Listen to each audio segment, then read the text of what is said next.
नमस्कार। पहले तो आप सब जो सुनने वाले हैं, जो ऑडियंस हमारे साथ बैठी हैं और जो मिरांडा स्कूल की बच्चियां हैं, सबका बहुत बहुत धन्यवाद। आप लोग सुबह से हमारे साथ जुड़े हुए हैं, हमारे कार्यक्रम को इतना सफल बनाने में हमारा सहयोग कर रहे हैं, उसके लिए बहुत बहुत धन्यवाद। तो एक बार अपने लिए ताली बजा लीजिए। फिर हम लोग की तो बातें ऐसी है कि विवेक जी के हर बात पे ताली बजती है, तो ये सिलसिला जारी रहेगा। विवेक जी, हम लोग मिरांडा हाउस में हैं और आपकी ज़िंदगी में थोड़ा सा भोपाल, थोड़ा सा कानपुर, थोड़ा सा इंदौर और ढेर सारा दिल्ली रहा है। तो उस ढेर सारे दिल्ली में पल्लवी जी से माफ़ी मांगते हुए मैं पूछ रहा हूँ, कोई मिरांडा मोमेंट भी रहा है? आपको ऑन करना। बहुत बहुत धन्यवाद। मतलब जब मैं दिल्ली आया था 80 का दशक था और जो स्टूडेंट्स बैठे हैं आजकल तो बड़े शरीफ हो गए स्टूडेंट्स, पर हमारे ज़माने में जो लड़के हुआ करते थे वो उन्हीं बसों में बैठते थे जो मिरांडा हाउस की तरफ आती थी। सच्ची बता रहा हूँ, 2 कॉलेजेस थे जो सबसे फेमस थे दिल्ली में। एक का नाम था LSR और दूसरे का मिरांडा। सही कह रहा हूँ? अभी ऐसा है कि नहीं है? हाँ, वो DU स्पेशल, एक DU स्पेशल चलती थी, सारे लड़के उसमें टंग के जाते थे। तो ऑफ कोर्स, और उसके अलावा मिरांडा हाउस ने बहुत ही प्रतिभाशाली और बहुत ही सफल स्टूडेंट्स यहाँ से निकले हैं। इंडिया का प्रीमियर इंस्टीट्यूट है ये जी। तो मैं सोचा था कि आपसे जब बातचीत करूंगा तो उसके 2 हिस्से होंगे। एक में हम लोग आपको समझने की कोशिश करेंगे, आपके पॉलिटिक्स को समझने की कोशिश करेंगे, और दूसरे हिस्से में हम आपके सिनेमा पे जाएंगे, खास तौर पे तब जब सिनेमा बंगाल फाइल्स पे ही जाएंगे हम मुख्य तौर पे। तो हम लोग सबको ही जानते हैं कि आपका नाम विवेक अग्निहोत्री है, लेकिन बीच में एक रंजन है जो बहुत ही खूबसूरती से जोड़ा हुआ है। मैं कहीं सुना हूँ कि ये नाम आपको किसी बहुत बड़े आदमी ने दिया है, तो उनके साथ आपके परिवार के क्या संबंध थे, आप कैसे उनसे मिले और उन्होंने आपको ये नाम कैसे दिया? विवेक रंजन का ये रंजन कैसे दिया उन्होंने? मेरा नाम विवेक अग्निहोत्री रखा गया था जी। तो मेरे जो पिताजी थे, हमारे यहाँ रामधारी सिंह दिनकर का काफ़ी आना जाना था और वो अच्छे मित्र भी थे, दोनों ही साहित्यकार थे। तो दिनकर साहब ने मेरे पिताजी से कहा कि विवेक अग्निहोत्री बड़ा छोटा लगता है सुनने में, और कल को अगर लड़का आगे जाए तो नाम में दम होना चाहिए, जैसे रामधारी सिंह दिनकर, ऐसा उन्होंने बोला। उस वक़्त वहाँ जबलपुर जो मध्य प्रदेश में एक ही हाई कोर्ट था, उसके जो चीफ जस्टिस थे उनका नाम विवेक रंजन सेन था, और पता नहीं क्यों वो उनसे प्रभावित थे, तो उन्होंने बोला इसके नाम के बीच में रंजन लगाओ, और ऐसे मेरे नाम में रंजन पड़ा जी। तो फिर दिनकर जी से आपके परिवार का संबंध क्या था? देखिए, मेरे पिताजी जो थे, दोनों मेरे माता पिता स्वतंत्रता संग्राम में सेनानी थे और दोनों काफ़ी जेल में भी रहे।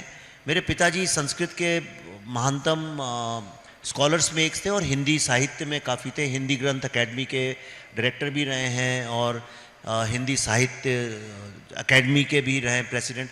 इस तरह से तमाम जगह पे थे। तो काफ़ी ये सब शिवमंगल सिंह सुमन और गोपाल दास नीरज तो हमारे काफ़ी, यानी हमारे घर में ही रहते थे बहुत ज़्यादा। तो जितने उस ज़माने के, और आज जैसा नहीं था पहले कि अच्छा बड़े साहित्यकार हैं, तो पहले ऐसा पैसे का और मटीरियलिज्म नहीं था। लोग ट्रेन में बैठ के आ जाते थे बिना बताए, कभी भी सुबह आ गए तो दिनकर साहब आ गए, किसी कवि सम्मेलन में तो रुक गए घर पे। तो ऐसे काफ़ी मैं बड़ा ही हुआ हूँ इन सब महान, अज्ञे जी वगैरह जो थे सब, तो इन महान साहित्यकारों के बीच में ही बड़ा हुआ हूँ। तो रामधारी सिंह दिनकर, मेरे ऑफिस में उनकी कई फ़ोटो भी लगी हैं घर की हमारे, पर मुझे इतना पता है कि उनकी कविता में जो दमखम है उस वैसा ही उनका व्यक्तित्व भी था। और जब वो बैठते, एक रुआब था उनका, और वो जो रुआब है वो आता है बेसिकली चरित्र से। मैं एक बात यहाँ सब स्टूडेंट से बताना चाहता हूँ,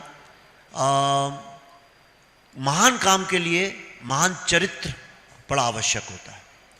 उसके बिना आप पॉपुलर हो सकते हैं, आप बड़े सक्सेसफुल हो सकते हैं, बहुत सफल हो सकते हैं, सफलता का तो कोई वो नहीं है, लेकिन जो एक क्रेडिबिलिटी आती है आपके काम में, जो कि आपके काम को अजेय कर दे, लंबे वक्त तक चले, उसके लिए चरित्र की भी बहुत आवश्यकता है, ऐसा मेरा मानना है। जी, आपने पॉपुलर की बात कर दी, तो आप जिस समय बड़े हो रहे थे और जैसे साहित्यकारों से जुड़े थे, और इधर आपसे बात करने से पहले मैं कई बार आपके वीडियोस वगैरह देखा कि आपको समझने की कोशिश कर रहा था मैं, तो आप जिस लेफ्ट के प्रति आकर्षित हुए थे, और आप बहुत क्लेम करते हैं कि आप आकर्षित हुए थे, और आप तो यहाँ तक कहें कि आपके परिवार वाले आपको घर से निकाल रहे थे क्योंकि आप एकदम नक्सली हो गए थे, तो वो एक पॉपुलर वेव की वजह से था या कि आपको सच में लग रहा था कि इसमें दम है? देखिए, ये सोच के नहीं कि लेफ्ट की तरफ आकर्षित हो रहे हैं। होता क्या है, जब घर में जब आप जवान होते हैं, पहली बार कॉलेज जाते हैं, छोटे शहर में ख़ास तौर पे, तो आप उन मान्यताओं को तोड़ना चाहते हैं जो आपको सिखाई गई हैं। वो जो वैल्यूज़ आपको बताई गई हैं कि ये वैल्यूज़, उनसे हटना चाहते हैं, और इसमें कुछ गलत भी नहीं है। ये मेरा मानना है कि एक उम्र होती है 17 से 21-22 साल की, उसमें आपको दुनिया की हर मान्यता को चैलेंज करना भी चाहिए। अगर कोई कहता है ईश्वर है, तो आपको कहना चाहिए ईश्वर कहाँ है, बताओ मुझे। सवाल उठाने चाहिए, और आज का लेफ्ट और उस वक्त के लेफ्ट में थोड़ा सा अंतर है। थोड़ा सा नहीं, काफ़ी बड़ा अंतर है कि तब इतने जो लेफ्ट में जो लोग मुझे दिखते थे, अब देखा जाए तो दुष्यंत कुमार भी लेफ्टिस्ट ही माना जाएगा आज की तारीख में, हालांकि उस ज़माने में उन्हें इतना वामपंथी नहीं मानते थे। शरद जोशी को तो अब लेफ्टिस्ट ही मान लेना चाहिए। तो कई सारे लोग थे जो बीच में थे, सवाल उठाते थे, हरिशंकर परसाई वगैरह थे, लेकिन उनकी जो रचनाएं थीं वो देश की मिट्टी से तो जुड़ी हुई थी, इसमें कोई संदेह नहीं है। दुष्यंत कुमार की सारी कविताएं, आप शायरी उनकी देखिए, उनका भी बहुत आना जाना था। उनकी एक किताब जो पहली है वो मेरे पिताजी को ही समर्पित है। वो इमरजेंसी के वक्त की किताबें हैं और उस वक्त की लिखी गई हैं रोश में, लेकिन वो आज भी उतनी ही सार्थक हैं और उतना ही उनका रेलेवेंस है जितना उस वक्त में था। तो मेरा ऐसा मानना है कि एक उम्र में आपको सारी चीज़ों को चैलेंज करना चाहिए। लेकिन फिर हुआ क्या, धीरे धीरे मुझे समझ में ये आया कि जब स्टूडेंट्स चैलेंज करते हैं, युवा लोग, भाई क्यों कोई बात मानी जाए, सीखेंगे कैसे, वरना आपका परिपक्व कैसे होंगे, आपका दिमाग कैसे उसमें विस्तार होगा, अगर आप पूछेंगे ही नहीं कि भाई इस पहाड़ के पीछे क्या है, इस पर्वत के पीछे क्या है, इस चांद के पीछे क्या है, सूरज के पीछे क्या है, तो सारे इन्वेंशंस और डिस्कवरी कैसे होंगी। लेकिन मुझे ये लगा ये जो जिज्ञासा है और जो अपने जिस परिवेश से आप आए उसको तोड़ने की जो चाह है, इसको फिर धीरे धीरे पॉलिटिकल जो लेफ्टिस्ट लॉबीज, जो प्रोफेशनल पॉलिटिकल लेफ्टिस्ट लॉबीज हैं, उनने इसको एक्सप्लॉइट करना शुरू किया। जैसे फॉर एग्जांपल यूनिवर्सिटीज़ में कि अरे कोई वेजिटेरियन लड़का है तो उससे बोलेंगे अरे तुम नॉनवेज क्यों नहीं खाते हो, तो खाना चाहिए। तो जो कल्चरल वैल्यूज़ पे जो अटैक चालू हुआ, वो फिर मुझे लगा कि ये गलत है। वैचारिक रूप से तो आपको करना ही चाहिए। आज मुझे लगता है सबसे बड़ा जो प्रॉब्लम है आज की दुनिया का, कि स्टूडेंट लोगों ने सवाल उठाने ही बंद कर दिए हैं। स्टूडेंट्स क्वेश्चन ही नहीं करते। सब लोग सिर्फ नौकरी की उस पेशे में घुसने की इतनी ज़्यादा चाह है कि स्टूडेंट्स ने क्वेश्चन करना ही बंद कर दिया है। ना तो वो सड़क में गड्ढे हैं, पोल्यूशन है, 50 प्रॉब्लम है, सवाल ही नहीं उठाते हैं, कोई कुछ करता ही नहीं है। सब लोग गूगल ज्वाइन करना चाहते हैं पढ़ लिख के। तो एक उम्र होती है जिसमें आपको सवाल उठाने चाहिए, चैलेंज करना चाहिए, आपको रिबेलियस होना चाहिए, और रिबेलियस होना ही इंसान का नेचर है और एवोल्यूशन है। लेकिन जब कोई उसे एक्सप्लॉइट करने लगे तो फिर उससे सावधान भी होना चाहिए, जो मैंने किया। जी नहीं, तो ये रिबेल जो आप कह रहे हैं, रिबेल तो मतलब आप जरूरी नहीं है कि आपको रिबेल के रास्ते से आप कम्युनिस्ट ही बने। रिबेल के रास्ते में आप देखिए, कम्युनिस्ट नहीं कह रहा हूँ, कम्युनिस्ट तो बनना ही नहीं चाहिए किसी को भी। नहीं, आप रहे हैं इसलिए मैं पूछ रहा हमारा दुर्भाग्य था या सौभाग्य था या उस वक्त इतना पता नहीं था। जो धारा, देखिए उस वक्त क्या है कि सारी जो यूनिवर्सिटीज थी उनमें इलेक्शंस होते थे, लाइक अ पॉलिटिकल इलेक्शन, और तब राष्ट्रवादी और राइट विंग की पार्टीज इतनी स्ट्रांग थी नहीं। दो ही पार्टीज जनरली होती थी, एक कांग्रेस की मेरे ख्याल से NSUI होती थी, और बाकी जो थी कम्युनिस्ट पार्टियां थी। और कम्युनिस्ट पार्टियों का बोलबाला इसलिए था क्योंकि वो लोग बहुत ज़्यादा इंटेलेक्चुअल बातें करते थे, कांग्रेस वाले नहीं करते थे। लेकिन अब देखिए, अब धीरे धीरे बदल गया है। तो उस वक्त राष्ट्रवादी कोई पार्टी ही नहीं थी एक्चुअली स्ट्रांग। जी, तो ये तो सिर्फ यूनिवर्सिटी में नहीं था, ये तो हर जगह था कि मतलब ऐसा माना जाता था कि रिसर्च करने के लिए अगर आप एक ऑल्टरनेट थॉट लेकर आए हैं तो आपको रिसर्च नहीं करने दिया जाएगा। अगर आपने कोई ऐसा सब्जेक्ट लिया है जिस पे आप पीएचडी करना चाह रहे हैं तो उस पर काफ़ी स्क्रूटनी हो जाएगा। तो ये तो हर जगह था। तो मेरा ये पूछना ये है कि मतलब एक सर्टेन विचारधारा को मानते हुए आप अपनी ज़िंदगी की मतलब लगभग आधी ज़िंदगी आप जी लेते हैं, ठीक है, और फिर अचानक से एक दिन आपको लगता है कि नहीं आज से ऐसा नहीं। ये प्रोसेस क्या होता है समझने का कि ये अब नहीं, ये बहुत हो गया है, कि मतलब आप जानते हैं कि सिस्टम में लोग हैं, आपने ही बोला है सरकार किसी की भी हो, सिस्टम अपनी है, ये आपका ही लिखा हुआ है। तो आप जान रहे हैं कि मैं आधी ज़िंदगी जी चुका हूँ, मेरा इकोसिस्टम, मेरा जान पहचान, मेरी सामाजिक मान्यताएं सब एक तरह से मेरा पहचान बन गया है। और फिर एक दिन सोचना कि ये सारे लोगों से मतलब ये सारे सिस्टम से फ़ायदा जब निकालने का समय आया तो अब सोचना है कि नहीं भाई अब तो मुझे किसी और रास्ते चले जाना है। मतलब ये प्रोसेस क्या होता है आइडियोलॉजी चेंज करने का? नहीं देखिए, आइडियोलॉजी चेंज नहीं। इसमें एक बात मैं आपको पिंच करते हुए बोल दूं, मतलब मुझे इसलिए भी पूछना पड़ेगा क्योंकि लोगों को ये ना लगे मैं हल्के सवाल ही पूछ रहा हूँ कि क्या ये आइडियोलॉजी चेंज करने का जो प्रोसेस है ये सरकार के चेंज करने से भी आता है? नहीं, ऐसा कुछ भी नहीं है। मैंने जो पहली फिल्म बनाई थी इस सीरीज़ में, बुद्धा इन अ ट्रैफिक जैम, वो 2010 में बनाई थी। तब तो कोई सपने में भी नहीं सोच सकता था कि कौन सी सरकार आएगी। और जो ये ट्रिलॉजी है पूरी, ताशकंद फाइल्स और कश्मीर फाइल्स और बंगाल फाइल्स की, ये 2012 से हम बना रहे हैं। 2012 में अनाउंस हुई थी, इसका अनाउंसमेंट कि हम ये 3 फिल्में बनाएंगे।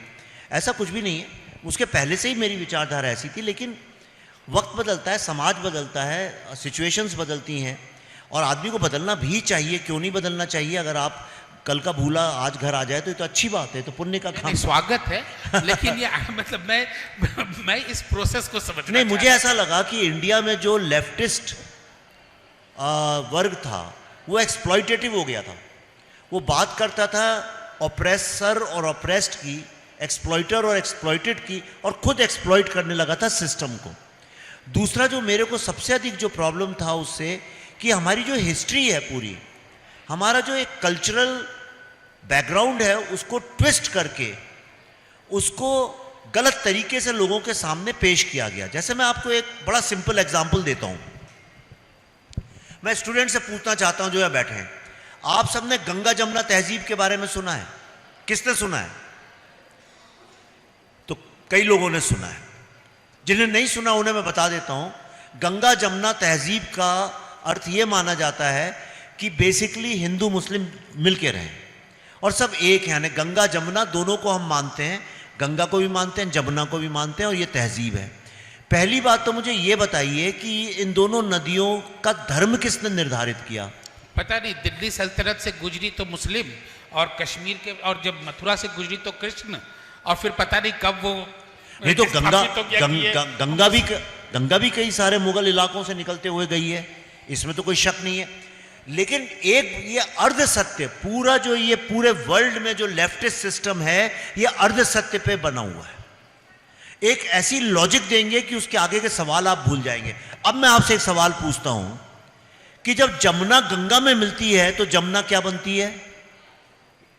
क्या बनती है?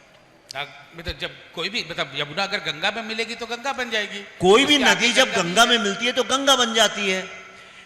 गंगा जमुना तहजीब सुन के आपको लगता होगा नहीं भाई, गंगा और जमुना दो अलग चीजें। जमुना गंगा में मिलती है तो गंगा बन जाती है, जमुना का अस्तित्व ही खत्म हो जाता है। ये आपको कोई क्यों नहीं बताता है? अगर जमुना से मतलब है कि वो मुगल पीरियड की तहजीब, तो जब वो तहजीब गंगा में मिलती है, मतलब जो सिंधु हिंदू तहजीब है, जब उसमें मिलती है तो उसकी तहजीब खत्म हो जाती है, अस्तित्व ही खत्म हो जाता है उसका। तो सिर्फ गंगा ही तहजीब रह जाती है, जमुना तहजीब खत्म हो जाती है। ये बात कोई क्यों नहीं बताता है? इसलिए ये अर्ध सत्य। आप मुझसे 4 सवाल, उनकी 4 आइडियोलॉजी की बात कर लीजिए, मैं आपको चारों का पूर्ण सत्य बता सकता हूं। जिस दिन मुझे पूर्ण सत्य समझ में आया उसके बाद मैंने कहा नहीं, अब इसको करेक्ट करने का टाइम आया है। तो मैं कैसे करेक्ट करता? मैं तो कोई हिस्टोरियन नहीं हूं। तो मैंने कहा जो मैं जानता हूं, जो मेरी कला है, स्टोरी टेलिंग है, फिल्म मेकिंग है, उसके मार्फत ये करता हूं। और इसीलिए मैंने बुद्धा इन अ ट्रैफिक जैम बनाई थी सबसे पहले, कि किस तरह यूनिवर्सिटीज में प्रोफेसर्स ही स्टूडेंट्स को ब्रेन वॉश करके देश के खिलाफ खड़ा कर देते हैं।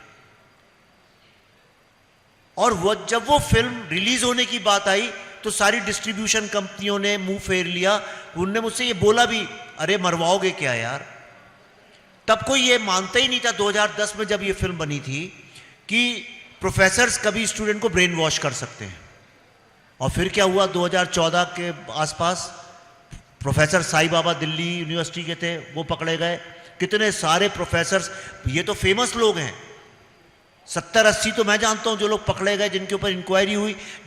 आप एक सवाल का जवाब दीजिए, नक्सल एरिया में, जंगलों में 1 लाख स्टूडेंट्स जाते हैं तो उसमें 20-25 मार डाले जाते हैं, 1000, कई 10-20-25 हजार भाग के घर चले जाते हैं। तो उनका नंबर हर साल 1 लाख कैसे रहता है? मतलब कुछ नए लोग रिक्रूट करके भेजे जाते होंगे। अब ये रिक्रूट यूनिवर्सिटी में कौन करता है? बाहर का आदमी आके तो नहीं कर सकता है। तो जब मेरे को तंत्र समझ में आया तो मैंने कहा इस पर फिल्म बनाते हैं। तो इस तरह से मैंने अर्ध सत्य को पूर्ण करने के लिए अपनी कला का इस्तेमाल किया, जो कि सिनेमा था। और अभी आपने देखा है द बंगाल फाइल्स आई है, एक ऐसा भारत का दर्दनाक इतिहास जो किसी को पता ही नहीं था। ठीक है, मैं समझ रहा हूँ, लेकिन अभी भी मैं इतिहास की तरफ नहीं जा रहा हूँ। आप अपने जवाब में मतलब चूंकि हम सब कोई समझ सके आप उतना एलोबरेट कर रहे हैं उसको, लेकिन मेरा सवाल अभी भी वहीं पे मैं रुका हुआ हूँ। मेरे एक मित्र हैं, वो JNU के ABVP हैं। अच्छा। और उनकी पत्नी BHU की आयशा है। हंसी आ सकती है लोगों को, ठीक है। और मैंने उनसे पूछा था कि कैसे कर लिए यार, मैनेज कैसे कर लेते हो? तो बोले कि हम दोनों ही विद्रोही हैं बेसिकली। वो BHU का विद्रोह था कि वो आयशा बनी, और वो JNU का विद्रोह था कि वो ABVP बना। तो हम बेसिकली विद्रोही हैं। तो ये जो आपका देश से प्रेम या राष्ट्रवाद से प्रेम, देश से प्रेम तो आपका हमेशा से रहा होगा, मैं उस पर कोई सवाल नहीं, लेकिन जो राष्ट्रवाद और इस दक्षिणपंथ आइडियोलॉजी से जो की तरफ जो लगाव हुआ, क्या वो हार्वर्ड में अकेले रहने के आइसोलेशन से हुआ कि यहाँ एक पूरा एक नरेशन है और उसके मेरा जो अकेलापन है वो मुझे एक विद्रोह करने की बात कर रहा है, और मैं मानता हूँ कि तुम जो सब बोल रहे हो मैं उसके अलग सोच सकता हूँ। नहीं, बहुत अच्छा सवाल पूछा आपने, मुझे दिल खुश हुआ ऐसा सवाल सुन के। हार्वर्ड में पढ़ाई करते वक्त अकेलापन था ही, और मुझे एक बात ये भी समझ में आई वहाँ पे कि भारत की वो पहचान विश्व में, उस वक्त की बात कर रहा हूँ, कि भारत की वो पहचान क्यों नहीं है जो भारत डिजर्व करता है। क्यों ऐसा है कि ये स्नेक चार्मर्स हैं? तब यही था, गरीब देश है, यहाँ सुपरस्टिशन है, हर देश में होती हैं अपनी अपनी प्रॉब्लम। लेकिन मुझे लेफ्टिस्ट होते हुए भी हिंदू फिलॉसफी पे बड़ा गर्व था, और चूंकि मैं इतने साहित्यकार और फिलोसोफर्स के बीच में बड़ा हुआ था तो मेरी भारतीय दर्शन को लेकर थोड़ी समझ थी अच्छी उस वक्त में। तो मुझे लगता था ये जो दर्शन है हमारा, धर्म की बात नहीं कर रहा हूं मैं, समझ रहा हूं, मैं दर्शन की बात कर रहा हूं, जो वेदांत है, उपनिषद है हमारे, और उसके अलावा भी जो शंकराचार्य का सारा है, उसके बारे में लोग बात क्यों नहीं करते हैं? वो तो बहुत इवॉल्व फिलॉसफी है दुनिया की, और इतने बड़े बड़े फिलोसोफर्स का नाम है, हमारे फिलोसोफर्स का क्यों नहीं है? तो मैं वहाँ भी डिबेटिंग करता था हार्वर्ड में, मैं कई बार उसमें बोला भी हूँ। तो मुझे ऐसा लगा इसका कारण ये है कि जो लोग पढ़ने आते हैं यहाँ पे, वो ऑलरेडी एक एक्सट्रीम लेफ्टिस्ट विचारधारा से आते हैं, और हार्वर्ड में आके फिर लेफ्टिस्ट विचारधारा में फंस जाते हैं। अच्छा, आज सुबह यहाँ पे रश्मि सामंत आई थी। रश्मि सामंत ऑक्सफोर्ड यूनिवर्सिटी की प्रेसिडेंट रही हैं। उन्होंने लेफ्ट नहीं वर्ड यूज किया था। यही बात करते समय वो ये कह रहे थे कि एस्टैब्लिश्ड, उस यूनिवर्सिटी का जो एस्टैब्लिश्ड नरेशन है, उस एस्टैब्लिश्ड नरेशन में फिट होने के लिए सब एक साथ मार्च ऑन कर जाते हैं कि हम सब एक जैसी बात कर रहे हैं। तो आप उस कम्युनिस्ट के खिलाफ थे या वो एस्टैब्लिशमेंट के खिलाफ थे? देखिए, मैं किसी व्यक्ति के खिलाफ कभी रहता भी नहीं हूँ। मैं एस्टैब्लिशमेंट के खिलाफ रहता हूँ, जो सिस्टम है। जैसे मैं बॉलीवुड से मेरी लड़ाई है, वो सिस्टम के साथ है, किसी व्यक्ति विशेष से। बॉलीवुड एक एस्टैब्लिशमेंट है। एस्टैब्लिशमेंट से, एस्टैब्लिशमेंट का मतलब ये होता है कि एक टेम्पलेट है कि भाई ये दरवाजा है, इससे ही घुसना है आपको, ये दरवाजा इसी के नीचे से जाना है, इसी के नीचे से आना है, आप कोई और खिड़की खोल भी नहीं सकते हैं। तो जब आपको चार दीवारी में बंद कर दिया जाए, वो एस्टेब्लिशमेंट है, एक जगह है, इसमें आप आए, ऐसे ही बिहेव करना है आपको। लेकिन अगर आप रिबेलियस हैं और सवाल उठाते हैं तो आप उस एस्टेब्लिशमेंट पे भी सवाल उठना चाहिए। तो हार्वर्ड में क्या है कि आप वही सवाल उठा सकते हैं जिनकी अनुमति है। जिन सवालों की अनुमति नहीं है वो सवाल आप नहीं उठा सकते हैं। जैसे अभी देखिए वहाँ पे चल रही है बड़ी ये पैलेस्टीन और इजराइल को लेके बहस ज़बरदस्त, यूक्रेन और रशिया को लेके। ठीक है, आप पैलेस्टीन को समर्थन करिए, लेकिन अगर आप इजराइल के पक्ष में कोई आर्ग्यूमेंट करते हैं तो आपका देश निकाला, यूनिवर्सिटी निकाला हो जाएगा। मैं अब भी होके आया, पिछले महीने गया था मैं, तो मुझे पता है क्या स्थिति है। ये जो है, ये मुझे लगता है एक तरह की डिक्टेटरशिप है, ये एक तरह की फैशिज्म है। और इनका क्या है, दूसरा, ये सबको लेबल करते हैं।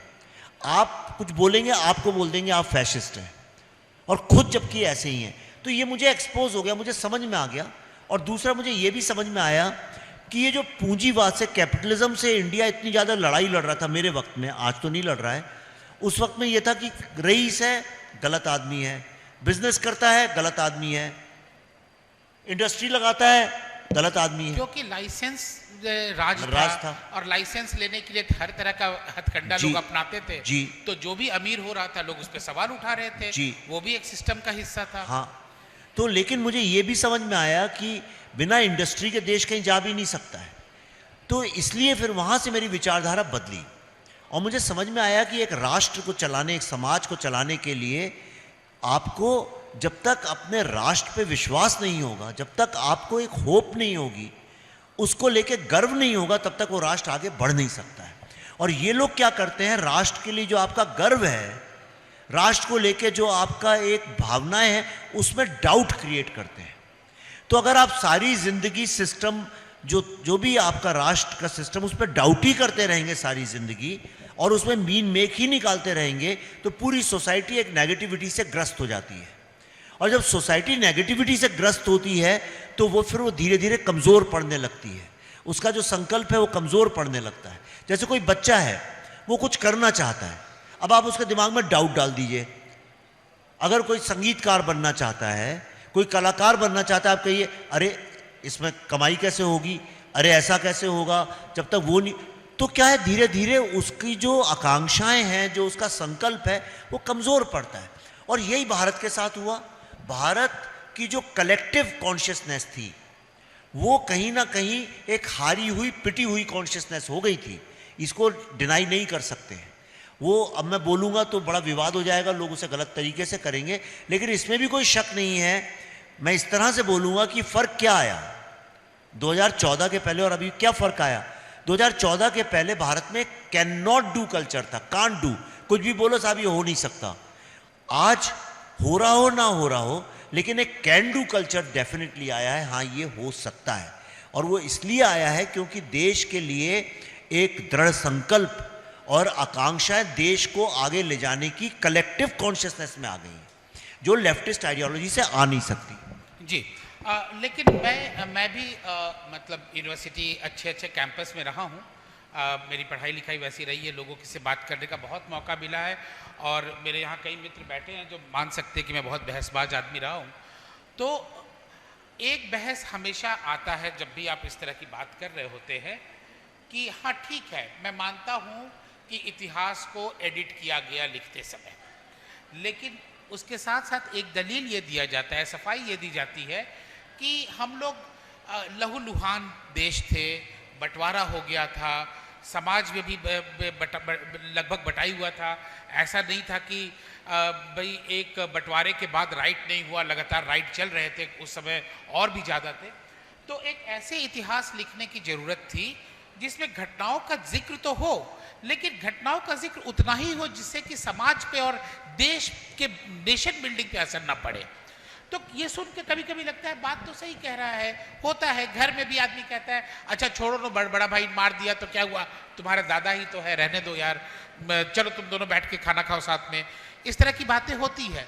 तो ये जो दलील दिया जाता है कि हाँ नेशन बिल्डिंग चल रहा था, हम लहूलुहान और दुखी देश थे, लुट पिट गए थे, एकदम गरीबी में थे, और नेशन बिल्डिंग के लिए बाकी सारे काम के साथ साथ हिस्ट्री लिखते समय भी हमें कुछ खास बातों पे आंख बंद करना जरूरी था।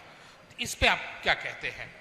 ये देखिए, कोई साहित्यकार बोले तो बात समझ में आती है, कोई कवि बोले कि भाई बड़ा त्रासदी हो गई है, अब मैं थोड़ी आशावादी कविता लिखता हूँ। ये कोई कवि बोले, कोई साहित्यकार बोले, बात समझ में आती है। कोई इतिहासकार बोले तो उसको सबसे पहले तो उसको इतिहासकार ही नहीं मानना चाहिए। ये एंटी साइंस है, ये विज्ञान का विरोध में ये आर्ग्यूमेंट है। आपसे मैं ये कहता हूँ कि आप मेडिकल साइंस को तो डिनाई नहीं कर सकते हम लोग। आपका पेट खराब होता है, आपको बुखार होता है, आपको कोविड हुआ, टाइफाइड हुआ, तो आप दवाई लेते ही हैं। मेडिकल साइंस पे तो आपका, बाकी साइंस पे विश्वास हो ना हो, मेडिकल साइंस पे तो है। अरे सारे साइंस पे है मुझे। तो ऐसा कोई दुनिया में नहीं मिलेगा जो मेडिकल साइंस पे बिलीव ना करता। आप साथ में आयुर्वेदा करिए, होम्योपैथी करिए, नेचुरोपैथी करिए, लेकिन मेडिकल साइंस पे सबका विश्वास है। और उसमें साइकेट्री एक साइकेट्री उसका एक भाग है। मैं ये जितने स्टूडेंट्स पूछा हूं, मैं ये जानना चाहता हूं, अगर आपको ट्रॉमा है तो सबसे पहले जब आप जाते हैं साइकेट्रिस्ट के पास तो वो क्या बोलता है कि जो तुम्हारा ट्रॉमा है उसके बारे में खूब बातें करो। कई सेशन तो इसीलिए होते हैं कि आप अपना दर्द, अपना दिल का दर्द बताएं। अगर समझिए एक बच्चा स्कूल में, उसको बाकी बच्चे तंग करते हैं, उसकी इंसल्ट करते हैं, उसको ह्यूमिलिएट करते हैं, से फॉर एग्जाम्पल उसको मार पीट देते हैं। बच्चा जब भी घर पे आए तो माँ बाप ये थोड़ी कह सकते हैं तुम पिट पिटा के आए हो, अब इसके बारे में बात मत करो, चुप रहो।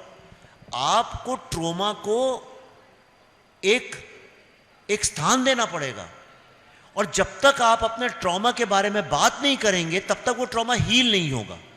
वो ऐसे ही आपको कहीं पे चोट लग गई, अगर आप उसको जब तक देखेंगे नहीं, उसकी देखभाल नहीं करेंगे, तो धीरे धीरे वो जख्म गहरा होगा और नासूर बन जाएगा। और यही इस देश के साथ हुआ है, यही हुआ है।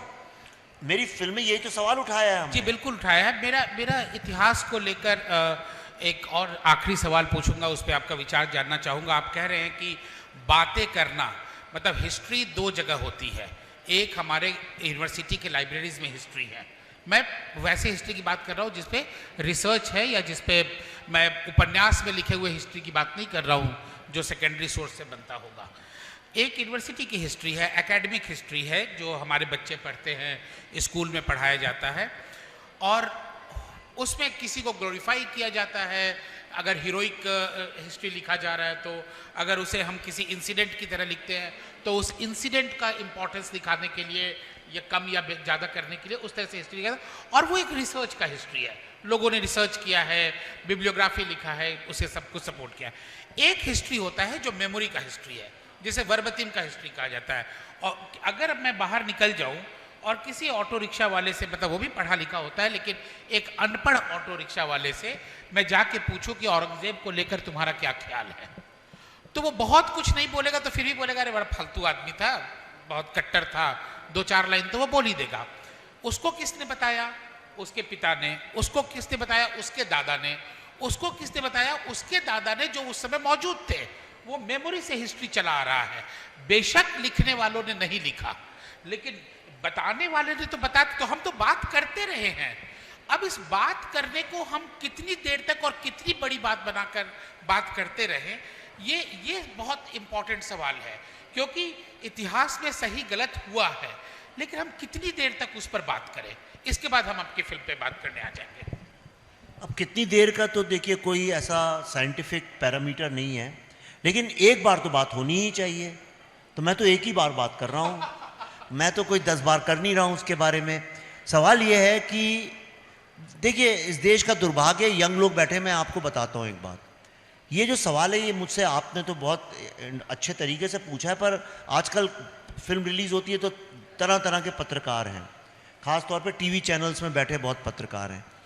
मुझसे वो यही सवाल करते हैं, अरे ये क्यों गड़े मुर्दे क्यों उखाड़ना है, हो गया ना, अब हो गया तो हो गया। मैं एक सवाल पूछता हूँ, ये जितने पत्रकार हैं, सुशोभित अशोभित जैसे भी हैं, इनमें किसी में इतनी हिम्मत है कि किसी जीव व्यक्ति से बैठ के सवाल पूछेंगे तुम होलोकॉस्ट की बात करने का अब क्या फ़ायदा, वो तो 1946 में 45 में हो गया। इन किसी भी इंटेलेक्चुअल लोग जो मुझ पर सवाल उठाते हैं, और आजकल काफ़ी उठा रहे हैं, इनमें से किसी में हिम्मत है किसी एक ब्लैक व्यक्ति से ये पूछें, अरे यार स्लेवरी तो कब हुई थी, अब काहे को उसका जिक्र उठाते हो? मजाल है किसी की? किसी जापानीज व्यक्ति से ये बोल सकते हैं, यार 1945 में गिरा था बम तुम्हारे यहां, तुम काहे को ये हिरोशिमा और नागासाकी को लेकर रोते रहते हो हर समय? तो फिर एक भारतीय व्यक्ति से क्यों पूछा जाना चाहिए ये बात कि यार तुम अपने पार्टीशन के दर्द की बात क्यों करते हो? और इसको तो विश्व की कोई ताकत डिनाई नहीं कर सकती है कि दुनिया में सबसे ज्यादा प्रताड़ित, दंडित, खंडित, सबसे ज्यादा गुलामी भरी जिंदगी अगर किसी एक सोसाइटी ने जी है वो है हिंदू समाज। 1200 साल का इतिहास है हमारा। 1200 साल हमारे पास कोई राइट्स नहीं थे। आज सुनने में कई लोग अनकंफर्टेबल होते हैं इसलिए क्योंकि इस बारे में चर्चा नहीं होती है, क्योंकि इसमें हिंदू और मुस्लिम शब्द आ जाते हैं। लेकिन अमेरिका में आप जाइए, वहां तो ब्लैक्स खुलेआम बात करते हैं, व्हाइट्स भी उन्हीं के हक की बात करते हैं। हाँ यार इनके साथ स्लेवरी हुई, बहुत बुरा हुआ, इसलिए अब हमको इसका प्रायश्चित करना है। व्हाइट सोसाइटी क्यों बोलती है हमें इसका प्रायश्चित करना है? जर्मन्स क्यों बोलते हैं हमें ज्यूस का प्रायश्चित करना है? तो हिंदू में क्यों नहीं वो लोग जो कि उस विचारधारा से जुड़े क्यों नहीं कह सकते हमें इसका प्रायश्चित करना है? मैं ही नहीं कह रहा हूं, आप कहिए, ऐसा मत कहिए, लेकिन जो बात करना चाहता है कम से उसको तो दंडित मत करिए। ठीक है, मैं जब ऑडियंस में हुआ करता था आप लोगों की उम्र में, तो मुझे लगता था कि मुझे पूछने का मौका कब मिलेगा। मैंने बोला था 2 हिस्सों में बात करेंगे, एक बार समझने की कोशिश करेंगे विवेक सर को, और फिर दूसरे हिस्से में उनके सिनेमा पे बात करेंगे। तो इस समझने के क्रम में अगर आप लोगों के पास कोई सवाल है तो हम 1-2 सवाल ले सकते हैं। माइक अगर पहुंचा सके। 1-2 सवाल बोला है भाई, इतने सवाल 1, 2, 10, 20 तो मैं ही देख लूं। प्रणाम सर, मेरा नाम आयुष कुमार यादव है और हम दोनों का एक अनोखा रिश्ता है कि आप भी आईएमसी थे, हम भी आईएमसी से हैं। तो सर मैं ये जानना चाहूँगा कि आईएमसी का कितना रोल है आपकी फिल्में बनाने में, उसमें मतलब आपकी फिल्मों में कितना योगदान आईएमसी का है? ठीक है, एक और सवाल, एक साथ हम लोग क्लब कर लेंगे। 2-3 सवाल पीछे ले जाइए। हाँ पीछे, दैट गर्ल।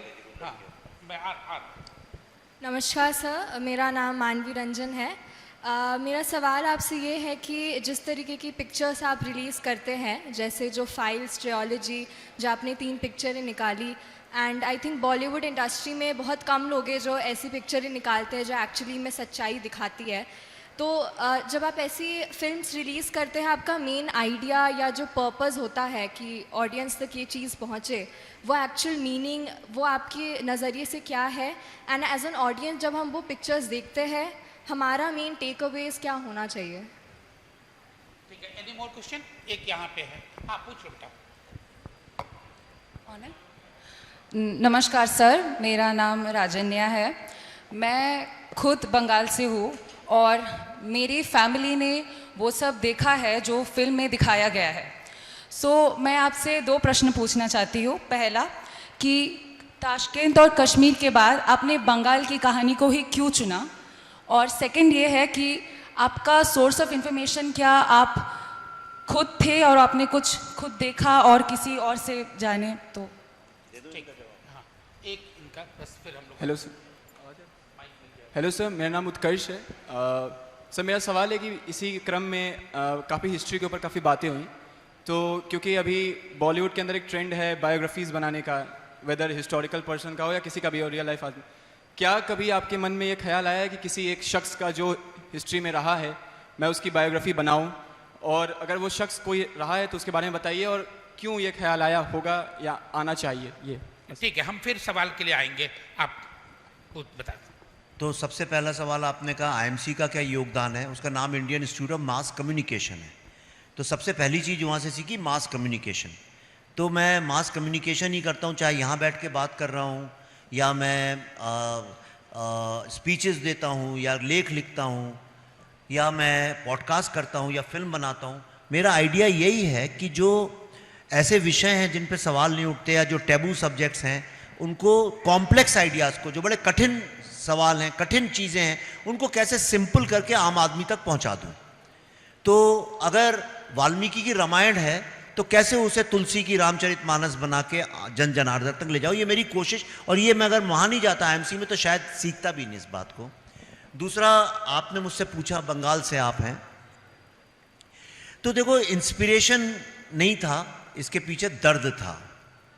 दर्द इसलिए था कि जब मैंने वो कहानियाँ, हमने 100, 102, 98 साल के लोगों के इंटरव्यूज़ लिए थे जा के बंगाल में, बहुत ही बुजुर्ग थे, किसी को याददाश्त भी कई की चली गई थी, उनके पास फोटोग्राफ्स थे, कई के पास पेपर की कटिंग्स थी, सिलसिला वहाँ से चालू हुआ। तो मैं खुद ही अचंभित हो गया कि मुझे ये डिटेल क्यों नहीं पता है। और अक्सर बॉलीवुड ने क्या किया, अगेन अर्धसत्य, सारा का सारा पार्टीशन का दारोमदार पंजाब पे लाके खड़ा कर दिया सबको। पूरे भारत में जहां भी जॉब में पूछता हूं, लोग कहते हैं कि पार्टीशन जो है पूरा पंजाब की तरफ देखा है, क्योंकि जितने राइटर्स डायरेक्टर्स थे वो पंजाब से आए थे, लाहौर की तरफ से और पेशावर से आए थे सारे, इसलिए वो कहानियां उनने बताई। हीरो भी जो आए थे, दिलीप कुमार, देवानंद, ये सुनील दत्त, ये भी उसी तरफ से आए थे, तो इनको भी वही कहानियां पसंद थी। बंगाली जो लोग थे वो आए हैं इप्टा के जरिए बाद में 1950-60 के बाद। तो बंगाल कुरुक्षेत्र था पार्टीशन का, ये किसी को पता ही नहीं है ये बात। तो मैंने कहा ये जो इतना बड़ा ट्रॉमा है, इसकी कहानी बतानी चाहिए, और वहां से ये फिल्म शुरू हुई। आपने पूछा बायोग्राफीज के बारे में, देखो मैं पर्सनली अगर आप मुझसे पूछे एज अ डायरेक्टर, बायोग्राफी मेरे इंटरेस्ट का एरिया नहीं है, मैं देखता हूं, लेकिन मुझे ये लगता है बायोग्राफीज या तो दो ही कारण से बनाई जाती हैं। किसी को बहुत ज़्यादा उसको हाईलाइट करना, जैसे कि गांधी फिल्म हमने बनवाई थी भारत सरकार ने, अब हमारी फिल्म में जो ये गोपाल पाठा का इंसिडेंट है, उसमें दिखाया है गोपाल पाठा भक्त बन गया जाके गांधी का, आपको पता है ये। और सुहरावर्दी जो थे वो और गांधी जी मित्र थे, यानी इस तरह से थोड़ा सा, यानी गांधी जी की प्रशंसा, गांधी जी महान व्यक्ति थे, इसमें कोई शक नहीं है, लेकिन उनने एक दो पॉलिसी गलत डिसीजन लिए, हर नेता ले सकता है, उसमें क्या बड़ी बात है, लेकिन उसमें उनकी कोई नेगेटिविटी, कुछ उनके बारे में गलत नहीं दिखाया गया है। तो जनरली बायोग्राफीज या तो किसी की बहुत तारीफ में बनती हैं, या कोई चोर स्मगलर है तो उसके में बनती है, चार्ल्स शोभराज की जैसे बनती है, उसमें भी उसका व्यक्तित्व दिखाते हैं कि चोर था लेकिन अच्छा आदमी था। तो मैं उससे बहुत सहमत नहीं हूँ। और ईमानदारी से अगर किसी की बायोग्राफी बनाएंगे तो यार किसी ना किसी स्टेट की जेल में डाल दिया जाएगा, तो इसलिए मैं उसमें घुसना भी नहीं चाहता हूँ। बायोग्राफी बहुत कठिन सब्जेक्ट है। क्या? जी जी, माइक है? हाँ हाँ, वो लेके आइए।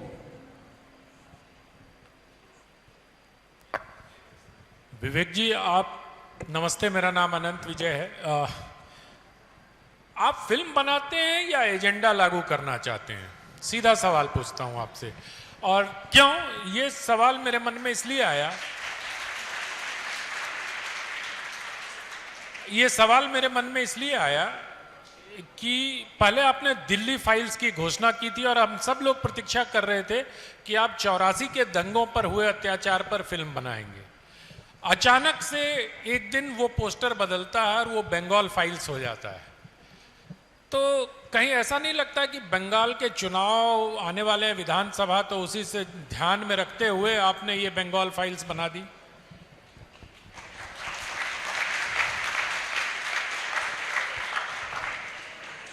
जिस मुस्तैदी से आपने सवाल पूछा उसी मुस्तैदी से जवाब दूं? बिल्कुल सर। अरे आप तो मतलब व्यंग्यकार भी हैं। तो दो सवाल थे, पहला मैं दूसरे सवाल का जवाब पहले दे दूं, फिर पहले सवाल का बाद में दूंगा। तो आपने कहा था नाम का, इस फिल्म का नाम था the Delhi files Bengal chapter. ये दो जब लिख दी गई थी, पूरा ये पार्टीशन के ऊपर हमने फिल्म बनाने का निश्चय किया था। फिर उसकी कहानी इतनी लंबी हो गई तो हमने कहा कि इसको दो पार्ट में बनाएंगे, चूंकि सब कुछ दिल्ली से हुआ था। मैं ऐसा मानता हूं भारत का जो ये जो दर्दनाक कहानी है, इसके लिए दिल्ली, भारत की आज़ादी का पार्टीशन का, आज़ादी नहीं, पार्टीशन का फैसला एक छोटी सी टेबल में 8 लोगों ने बैठ के लिया था। 8 लोगों में भी 2-3 सिख लोग थे और 2-3 जिन्ना के साथ थे, और कांग्रेस से 3 लोग थे, पटेल, नेहरू और कृपलानी, और उधर से 3 लोग थे और 2 सरदार थे और माउंटबेटन। तो ऐसे 8 लोग हो गए। तो उन लोगों ने पूरे भारत का भविष्य का, विश्व के सबसे प्राचीन सिविलाइजेशन को तोड़ने का निर्णय एक ब्लैकमेलिंग के कारण लिया था। माउंटबेटन ने बोला आज रात को 12 बजे तक आप लोग डिसाइड करके बता दो, और रात के 12 बजे के पहले बता दिया गया। तो मैंने कहा सब कुछ दिल्ली से ही होता है, तो दिल्ली में हम बना रहे थे। तो एक कहाँ कौन से 2 एरियाज में हुआ, एक हुआ है बंगाल में और एक हुआ है पंजाब में। तो हमने बंगाल को पकड़ा, इसका नाम था the Delhi files Bengal chapter.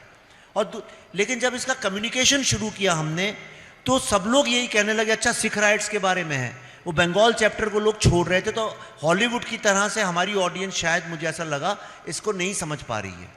तो इसलिए मैंने जनता से सबसे पूछा क्या किया जाए, और इसका नाम फिर हमने बंगाल फाइल्स रखा। और जिस दिन बंगाल फाइल्स रखा सब समझ गए फिल्म किस बारे में। तो वो कम्युनिकेशन के लिए था, उसके पीछे राजनीति नहीं थी। उसी का पहले सवाल का एक जो दूसरा जो उससे जुड़ा है, इलेक्शन। मैं हमेशा बोलता हूँ, फिर से रिपीट कर रहा हूँ, भारत में कभी भी फिल्म रिलीज करो इलेक्शंस चलते ही रहते हैं। कश्मीर फाइल्स जो थी, यूपी के इलेक्शन का रिजल्ट जिस दिन आया था उस दिन रिलीज हुई थी। तब भी मुझसे पत्रकार लोग पूछ रहे थे टीवी स्टूडियोज में, देखिए आपने तो इलेक्शन के साथ इस फिल्म को जोड़ दिया। मैंने कहा भैया बहुत सोच समझ के यूपी इलेक्शन के बाद लाए, उसमें भी तुम्हें तो कहीं भी आप करिए कुछ ना कुछ इलेक्शन मिल ही जाएगा। अभी बिहार, अभी कोई ये क्यों, अभी अगर मैं उसको, अगर मुझे इलेक्शन से जोड़ना होता तो इतना तो अदन जी आप भी मेरी बुद्धि को जानते होंगे, पॉलिटिकल एक्यूमेन को, फिर मैं जनवरी में करता, क्योंकि इलेक्शन अप्रैल में है, मैं अभी नहीं करता। तो लास्ट का जो जवाब था उसका जवाब देने के लिए इतना मैंने भूमिका बांधी है। एजेंडा की जहां तक बात है, मैं फिल्म तो बनाता ही हूं, लेकिन यह सत्य है कि मैं अपनी फिल्मों को एक एजेंडा को आगे बढ़ाने के लिए इस्तेमाल करता हूं। और यह बात मैं खुल के बोलता हूं, गर्व से बोलता हूं, क्योंकि मुझे किसी का डर नहीं है। पर मैं एक बात यहां बताना चाहता हूं कि बिना एजेंडा के फिल्म हो ही नहीं सकती। बिना एजेंडा के जो फिल्म है वो सर्कस है। सर्कस का कोई एजेंडा नहीं होता। बॉलीवुड ने लोगों के दिमाग में एक बात घुसा दी है कि सिनेमा का मतलब है एंटरटेनमेंट, एंटरटेनमेंट, एंटरटेनमेंट। इससे बड़ा पाप एक कलाकार कर ही नहीं सकता, क्योंकि अगर एंटरटेनमेंट मात्र ही फिल्म का अगर पर्पस है तो फिर बंदर का डांस देखो भाई, वो भी तो एंटरटेनमेंट और एंटरटेनमेंट ही है। भारत के किसी भी शहर में चले जाओ, आपको कुछ 4-5 लोग किन बंदरों से लड़ाई लड़ते मिल जाएंगे, वो भी एंटरटेनमेंट है। फिल्म विश्व की सबसे ज्यादा इवॉल्व्ड कला है, जिसमें डेप्थ भी है, जिसके अंदर ऑडियो भी है, जिसके अंदर वीडियो भी है। ये एक ऐसी कला है जो आपको इमोशनली और इंटेलेक्चुअली स्टिमुलेट, मतलब आपको प्रभावित करती है, सोचने या महसूस करने में, फील करने में आपको प्रभावित करती है। और दुनिया में अगर कोई ये फिल्मकार कभी बोले आइंदा कि मेरा कोई एजेंडा नहीं है, तो आप समझ लीजिए वो झूठ बोल रहा है। मैं आपको नाम नहीं लूंगा। जो लोग रोमांस के ऊपर फिल्म बनाते हैं, क्या उनका एजेंडा रोमांस को आगे बढ़ाना नहीं है? जो लोग कहते हैं परिवार ही सब कुछ है और कुछ नहीं होता है, क्या उस परिवारवाद को आगे नहीं बढ़ा रहे हैं? जो लोग एक्शन कर, हर आदमी अपने अपने लेवल में किसी एक विचारधारा को लेके, किसी बात को लेके उस एजेंडा को आगे बढ़ा रहा है। जो लोग सिर्फ वायलेंट फिल्में बनाते हैं, वो वायलेंस का एजेंडा लेके आगे चल रहे हैं। हर आदमी कोई ना कोई एजेंडा लेके चल रहा है। प्रॉब्लम ये है, वही लेफ्टिस्ट बात है, पर उसको ऐसे ढक दिया गया है रेशमी रुमाल से कि नहीं साहब, हम तो कलाकार हैं, हमारा पॉलिटिकल एजेंडा से कोई लेना देना नहीं है, सामाजिक एजेंडा से कोई लेना देना नहीं है, हमारा किसी चीज से कोई एजेंडा से लेना देना, हम तो सिर्फ एंटरटेन करते हैं। नहीं, आप एंटरटेन नहीं करते हैं, आप जोकर नहीं हैं कि आप कूद कूद के गिर रहे हैं। आप लोगों को प्रभावित कर रहे हैं। और कोई भी ऐसा माध्यम, चाहे ये माध्यम हो, चाहे सिनेमा का माध्यम हो, चाहे पत्रकारिता का माध्यम हो, जो आपके दिमाग और भावनाओं को प्रभावित करता है, वो बिना एजेंडा के हो ही नहीं सकता। ये बिल्कुल झूठ है, ऐसा मेरा मानना है। ठीक। तो आपने जिस मुस्तैदी से अनंत जी को जवाब दिया कि हाँ आप एजेंडा ड्राइव करते हैं, ठीक है, कौन सा एजेंडा? मैं भारत का एजेंडा करता हूं। जो चीजें मेरे दिल को, जो मुझे पीड़ा देती हैं, उसको मैं आगे लेके आता हूं। कई लोग हैं जिनको लगता है प्रेम ही सब कुछ है, क्योंकि उनके दिल को लगता है, वो बात को आगे लाते हैं। कई लोगों को तो इन ट्रिलॉजी, आपका जो ट्रिलॉजी है, इसका एजेंडा क्या है? इसका एजेंडा ये था कि कई सारे ऐसे कंट्रोवर्शियल सब्जेक्ट्स हैं जिनके ऊपर मेन स्ट्रीम में बोलना मना था एक पक्ष को, और लोग उसमें डर के मारे बोलते नहीं थे कि अगर इस विषय में बोलेंगे तो लोग कहेंगे आप एजेंडा चला रहे हैं, आप प्रोपेगेंडा करते हैं। तो मैंने उन विषयों को उठा के इन 3 विषयों को, सबसे पहला लाल बहादुर शास्त्री का विषय था। हर ड्राइंग रूम में ये बात होती थी, ऐसा कोई भारत का ड्राइंग रूम नहीं जहां पे खुसफुस ये बात नहीं होती थी, लेकिन पब्लिक में नहीं बोला जाता था, इसलिए क्योंकि कई माननीय लोगों के ऊपर कोई आरोप ना लगे, इसलिए डर के कारण किसी कारण से नहीं बोलते थे। हमने उसको उठाया, आज पब्लिक में लाके रख दिया उसको। दूसरा कश्मीर का मुद्दा था। कश्मीर में लेके 2 चर्चाएं हमेशा चलती थी। सारी यूनिवर्सिटीज में फ्री कश्मीर के नारे लगते थे। दूसरा ये चलता था यार ये बोलेंगे तो कुछ एक वर्ग है उसको आहत हो जाएंगे वो लोग। और तीसरा ये था बड़ा उलझा पेचीदा मामला है, क्यों बोलना। आप ये देखिए, अनंत जी के ही सवाल का इसमें जो उत्तर मिलेगा, वो उस दशक उस वक्त की सारी फिल्में देखिए, 8-10 फिल्में, सारे स्टूडेंट्स बैठे मैं पूछता हूँ, और वो एक से एक महान, जिनकी मैं बहुत इज्जत करता हूँ एज एन आर्टिस्ट, उन डायरेक्टर्स ने बनाई है, उन स्टार्स ने उनने काम किया है, वर्ल्ड इंडिया के टॉप मोस्ट स्टार्स ने काम किया, जितने बड़े स्टार्स हैं और सारे बड़े, रोजा, मिशन कश्मीर, फिजा, फना, हैदर, ये सारे महान डायरेक्टर्स, इंटेलेक्चुअल डायरेक्टर्स, अगर मैं और वो बैठे हों तो उनसे कोई नहीं सवाल पूछेगा आप एजेंडा चलाते हैं, मुझसे पूछा जाएगा। कोई उनसे नहीं पूछेगा एक सवाल जो हमेशा पूछना चाहिए आप स्टूडेंट्स हो, जब इन फिल्म के डायरेक्टर्स मिले उनसे एक सवाल पूछना, सर आपकी सारी फिल्में 1980 और 90 के दशक के बीच में सेट हैं, खास तौर पे 85 से लेकर 90 तक सेट है ये सारी फिल्में, इसमें कश्मीरी पंडित का जिक्र तक क्यों नहीं है? क्या वो लोग वहां एग्जिस्ट ही नहीं करते थे?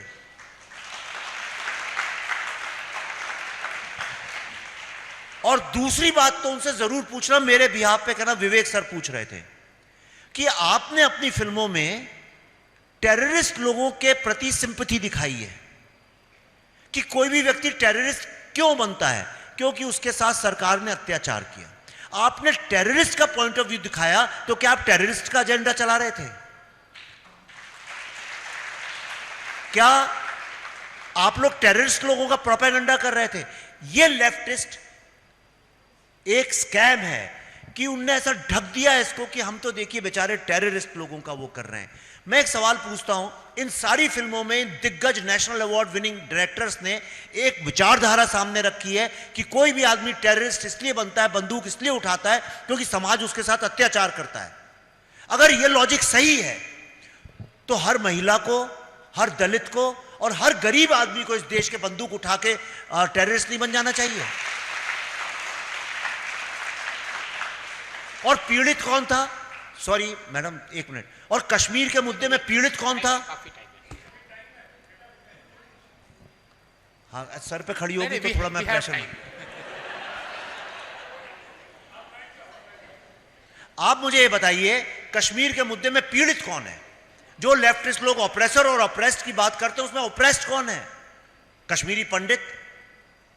तो क्या कारण है उनका मुद्दा उठाने पे सबको आग लगती है? बंगाल फाइल्स की बात करता हूं, द बंगाल फाइल्स में सवाल कब पूछूंगा?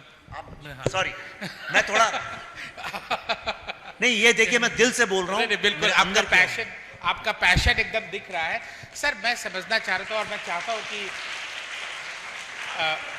जी मेरा सवाल सर आपसे ये है कि ये जो एजेंडा हम लोग बात करते हैं कि सिनेमा में एजेंडा का शुरुआत होता है, आप देखिए हमारे यहाँ जो सबसे पहली फिल्म बनी वो राजा हरिश्चंद्र था। फिर उसके बाद हमारे राष्ट्रीय नायकों को लेकर और पौराणिक कथाओं को लेकर फिल्में आगे बनती गई, बहुत काफ़ी फिल्में बनी। शुरुआती दौर की फिल्मों की मैं बात कर रहा हूँ, जब दादा साहब फाल्के वगैरह काम कर रहे थे। मेरा सवाल ये है कि आपको कब से लगने लगा, कब की फिल्मों से, किस दशक की फिल्मों से लगने लगा कि यहाँ पे कहानी नहीं सुना रहे हैं, अंडरलाइन कुछ और कर रहे हैं, और वो कौन से ऐसे डायरेक्टर थे जो ये काम करने की शुरुआत किए थे? मैं नाम नहीं लूंगा किसी का, फिल्म बता दीजिए। मैं फिल्म नहीं, मैं आपको बताता हूँ।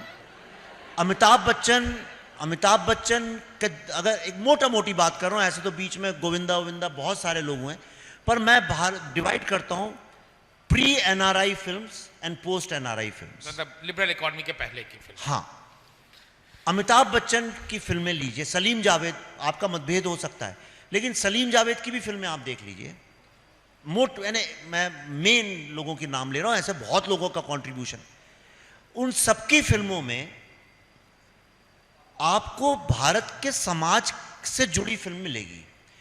और इसका मैं लंबा, इस पे मैं घंटे भर बोल सकता हूं, लेकिन अगर आप समझना चाहते हैं भारतीय इतिहास, मॉडर्न भारत के इतिहास को, मैंने कई बार बोली ये बात, तो आप भारत का जो विलेन है उसको स्टडी करिए।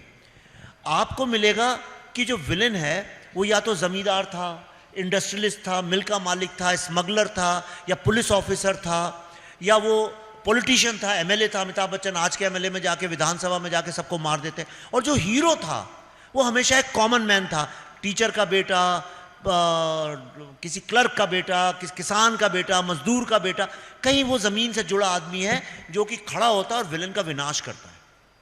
तो कहीं ना कहीं समाज से जुड़ी कहानियां थी। गानों का जो इस्तेमाल था वो समाज से जुड़ी बातों से, एक गाना तो होता ही था जो कहीं जुड़ा रहता था।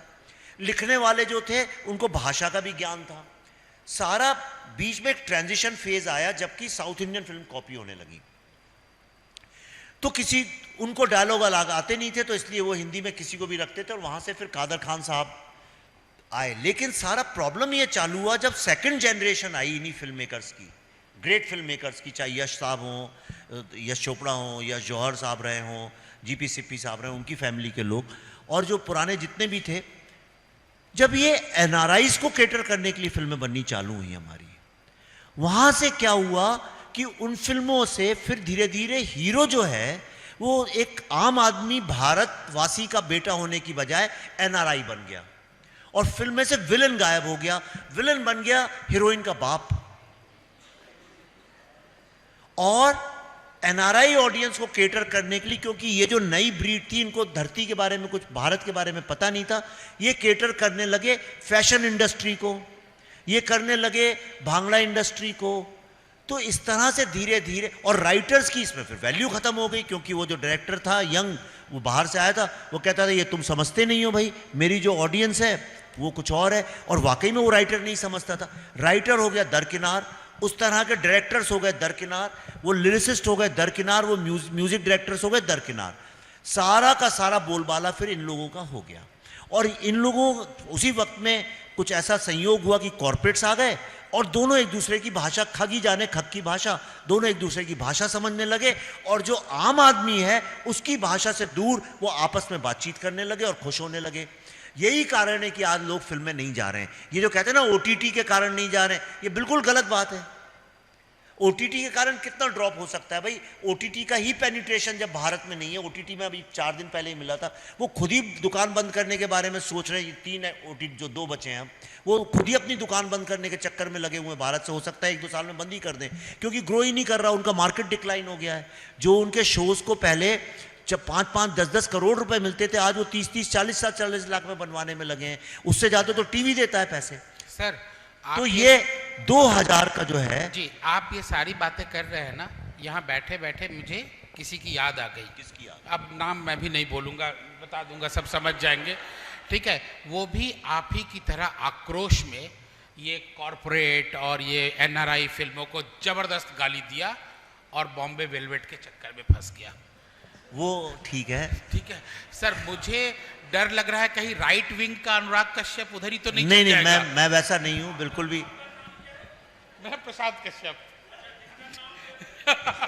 तो मैं नहीं, ये ऐसा बोल रहा हूं नहीं, ऐसा नहीं है। कि ये आक्रोश रहेगा या ये रहेगा, ये हम देखिए क्या है, उन्होंने जिंदगी शुरू की थी फिल्मों से, मैंने नहीं करी थी।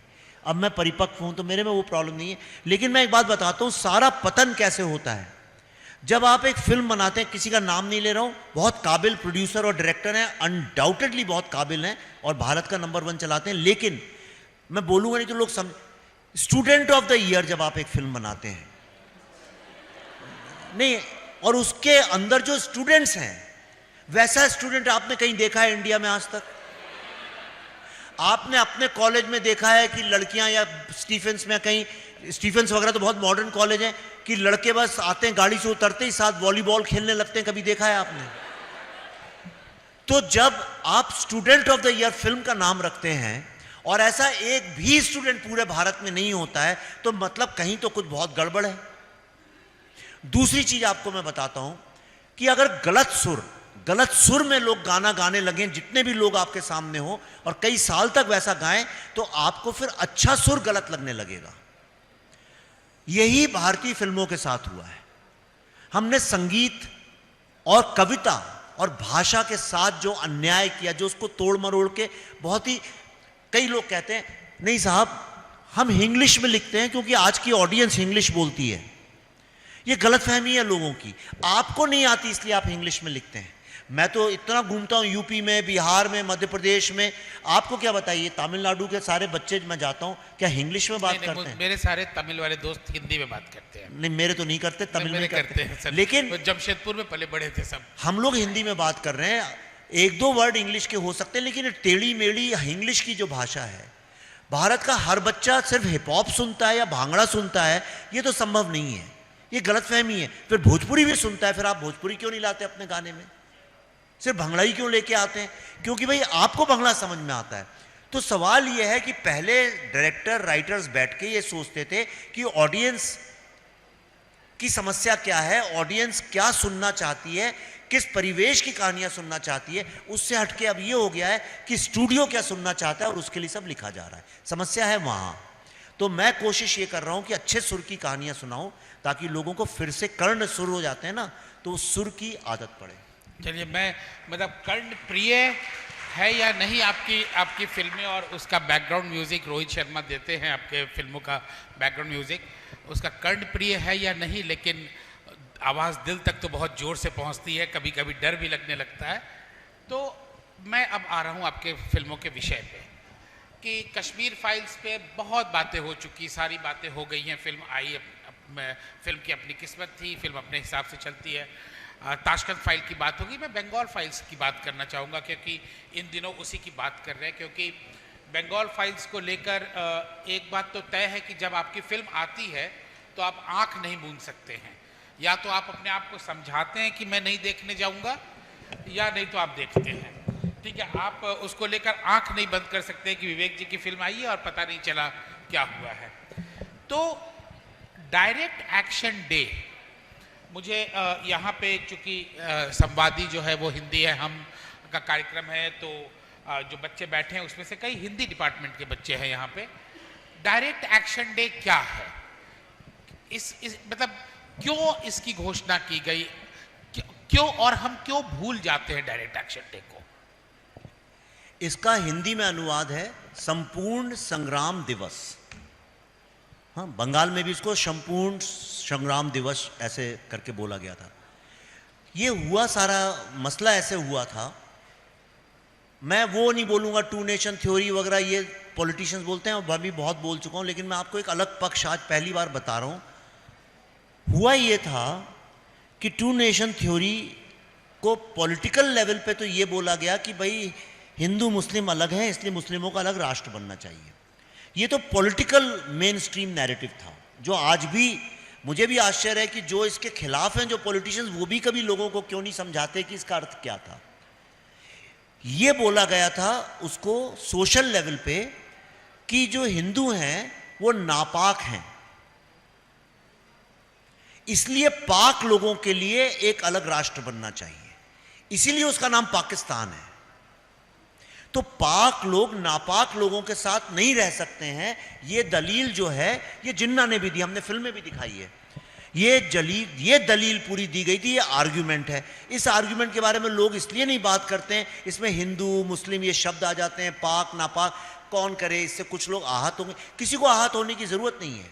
जब ब्लैक्स अपनी स्लेवरी की बात करते हैं तो जरूरी थोड़ी कि हर वाइट आदमी आहत होगा, और कोई क्यों होगा। जिन लोगों ने यहाँ रहने का निश्चय किया उनको उस दलील पे भरोसा नहीं था कि भाई हम वहां जाएंगे तो ही पाक होंगे या नहीं होंगे। और ये बात भी वैसे मुस्लिम के बारे में है जिन्होंने जो पाकिस्तान चले गए, जो यहाँ है, मैं उनके वो तो ऐसा नहीं बोल रहा। हाँ, उनकी बात नहीं कर रहा हूँ। 10 करोड़ मुस्लिमों के लिए पाकिस्तान बनाया गया था। जिन्ना ने कहा 10 करोड़, हम आपके पास 2 पासे हैं, हमारे पास 1 पासा है। पासा मतलब वो जो डायस फेंकते हैं।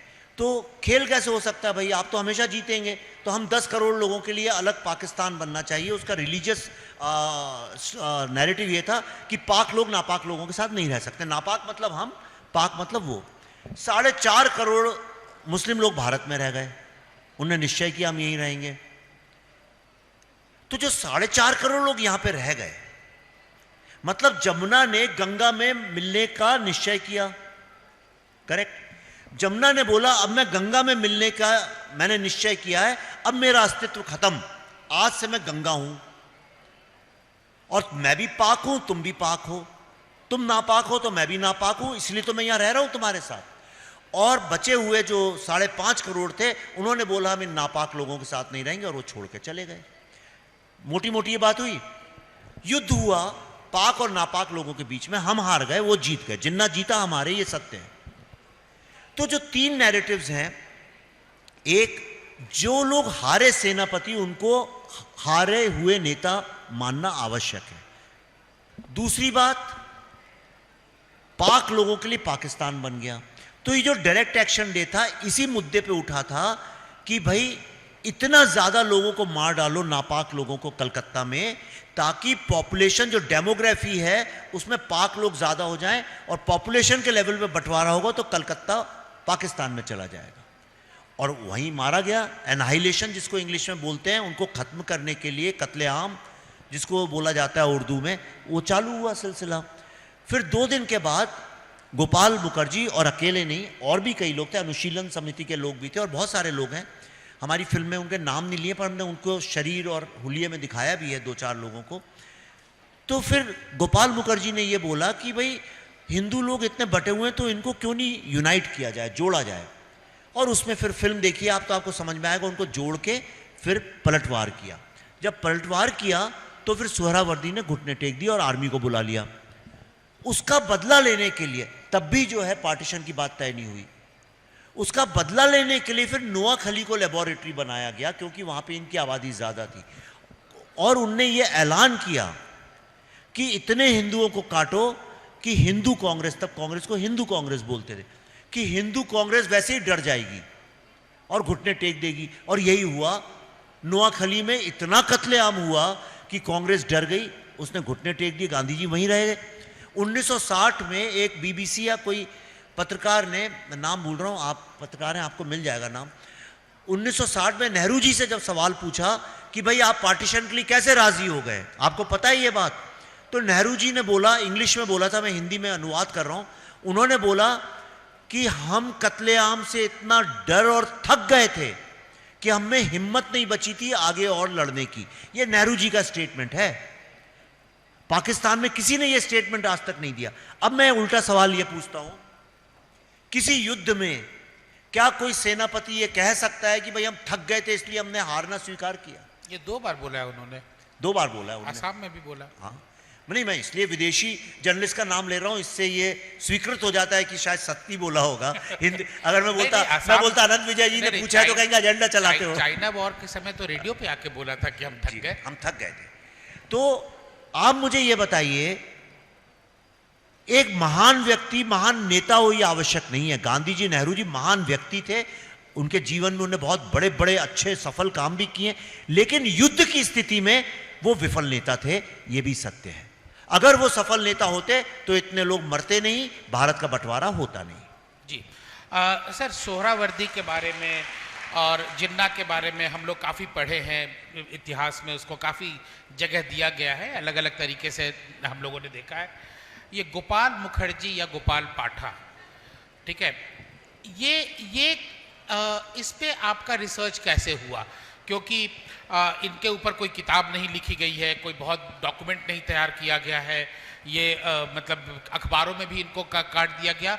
मैं गोपाल मुखर्जी के बारे में सिर्फ एक ही बात जानता हूँ कि शायद वही सबसे पहले व्यक्ति रहे होंगे जिन्होंने कहा था कटोगे तो बटोगे, बटोगे तो कटोगे, बाकी लोग उसके बाद ही बोले होंगे। आपका गोपाल पाठा को लेकर रिसर्च कैसा रहा? बिकॉज ये बहुत इंपॉर्टेंट कैरेक्टर है आपके फिल्म का, और उस पूरे डायरेक्ट एक्शन डे में वो बहुत इंपॉर्टेंट कैरेक्टर होता है। जी, तो माँ काली का मंदिर है वहाँ पे कलकत्ता में, तो हम लोग वहाँ से निकले थे, तो हमारे साथ कुछ और लोग थे, तो उन्होंने बताया कि गोपाल मुखर्जी जो थे वो माँ काली के बहुत बड़े उपासक थे। तो मैंने पूछा भाई ये कौन थे, तो वहाँ से सिलसिला चालू हुआ। जी प्लीज, मैं अटेंशन नहीं मेरा। और वहाँ से सिलसिला चालू, कई जगह पे मैं आपको बोल रहा हूँ, लिखा है कि कुछ गुंडे थे जिनमें गोपाल पाठा था, और वो भी 3-4 गुंडों के साथ लड़ा था। ये आपको अधिकतर इतिहास की किताबों में वर्णन मिलेगा, खास तौर पे बंगाली जो पुस्तकें, हमने उसके अनुवाद पढ़े हैं, तो बंगाली मुझे आती नहीं है, तो ये आपको वर्णन उनमें मिलेगा। कई जगह पे ऐसे लिख के पासिंग में उस बात को ख़त्म किया गया। लेकिन आपने कहा जो मेमोरी की हिस्ट्री होती है, उसमें ये बात हमेशा चलती आई है कि गोपाल मुखर्जी नहीं होते तो कलकत्ता था, पाकिस्तान में चला गया होता। ये सत्य भी है, ये बिल्कुल सत्य है। तो वहाँ से वो रिसर्च चालू हुआ। फिर हमने जो लोग उनके साथ काम किया था, उनके इंटरव्यूज़ लिए, उनके घर वालों से बातचीत करी। ऐसे करते करते फिर हमने निकालते गए और तब जाके हमको पता चला, और उसके ऊपर हमने फिर उस कैरेक्टर, क्योंकि ये एक ऐसा कैरेक्टर है जो उसको आपने फिल्म में तो दिखा दिया है, लेकिन अगर आपके पास इन पे बहुत रिसर्च है तो ये अपने आप में एक पूरी किताब बन सकती है गोपाल पाठा पर। क्योंकि अगर आपके पास उतना रिसर्च है तो और लोगों को जवाब देने के लिए भी बिल्कुल बहुत बन जरूरी है सकती कि आप एक किताब लेकर आए अपने प्राइमरी सोर्स से कि भाई हमने ये पता लगाया था। बिल्कुल बिल्कुल बन सकती है। और भी 1-2 लोग हैं जो हमने दिखाया, राजेंद्र लाल राय चौधरी, उनके ऊपर भी बन सकती है। श्री अरबिंदो के ऊपर बन सकती है। श्री अरबिंदो का कितना बड़ा कंट्रीब्यूशन है फ्रीडम मूवमेंट में, लोग जानते नहीं हैं। 1905 में जब बंगाल का विभाजन हुआ तो उन्होंने वंदे मातरम नाम से न्यूज़पेपर चालू किया था, और उसमें उनने जिस तरह के आर्टिकल्स लिखे, बिपिन चंद्र पाल ने और श्री अरबिंदो ने, तब वो अरबिंदो घोष थे, बाद में श्री अरबिंदो हो गए, उन्होंने वंदे मातरम नाम का न्यूज़पेपर चालू किया। उसमें जो आर्टिकल लिखते थे वो इतने छपे अनुवाद हो के पूरे भारत में कि युवा लोग इतना जुड़े, एक ऐसी क्रांति आई कि अंग्रेजों को वापस जोड़ना पड़ा बंगाल को, जो हिंदू बंगाल और मुस्लिम बंगाल था। ऐसे कई सारे लोग हैं जिनके नाम दबा दिए गए, छुपा दिए गए, इसलिए क्योंकि वो कांग्रेस के विरोध में खड़े हुए थे। दूसरा क्या था कि जो लोग अलग हुए थे उनका यह मानना था कि भाई कोई बंदूक तलवार लेके हिंसा करने आया है, उसका जवाब हम कैसे दे सकते हैं। और दूसरा ये एकता, दिलों का मिलन, दिलों के मिलन का वक्त नहीं है। अब लड़ाई युद्ध सड़क पे हो रही है, लोग कट रहे हैं, मर रहे हैं, हिंसा हो रही है, उसका कैसे जवाब दें।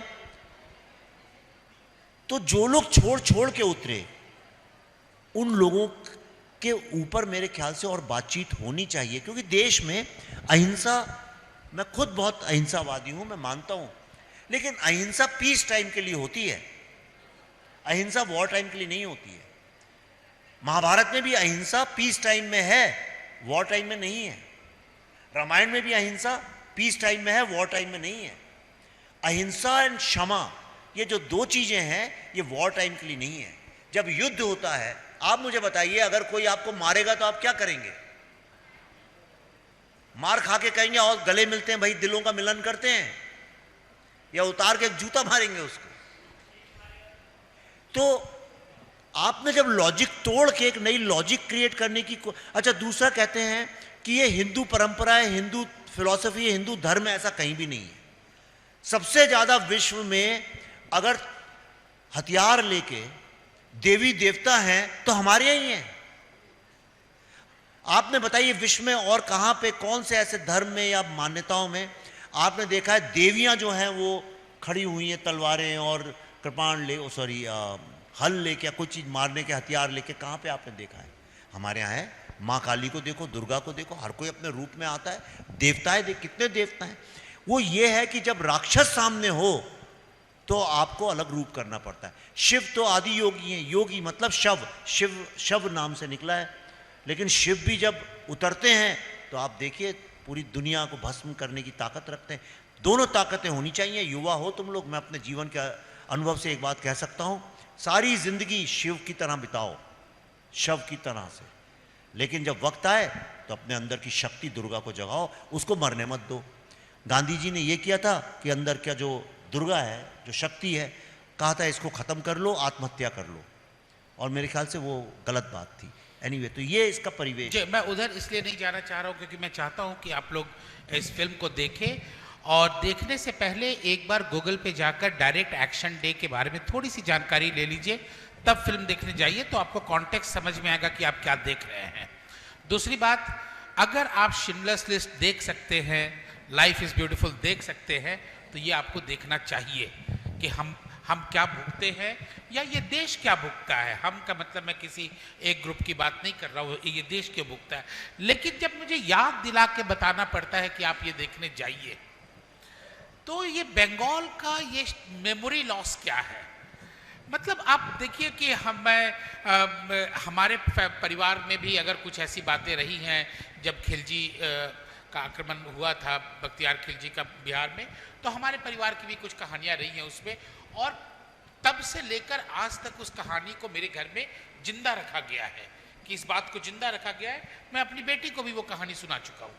ये बंगाल का मेमोरी लॉस क्या है। अचानक से लगता है, मैं भी वहीं से ग्रेजुएशन किया हूँ, मैं रहा हूँ वहाँ पे, अचानक से लगता है कि ऐसा कुछ हुआ ही नहीं था यहाँ पे ऐसा।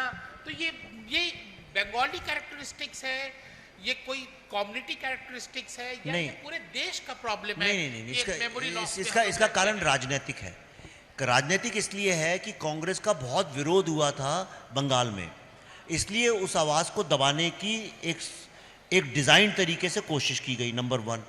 दूसरा क्या हुआ कि भाषा की भी एक समस्या हो गई।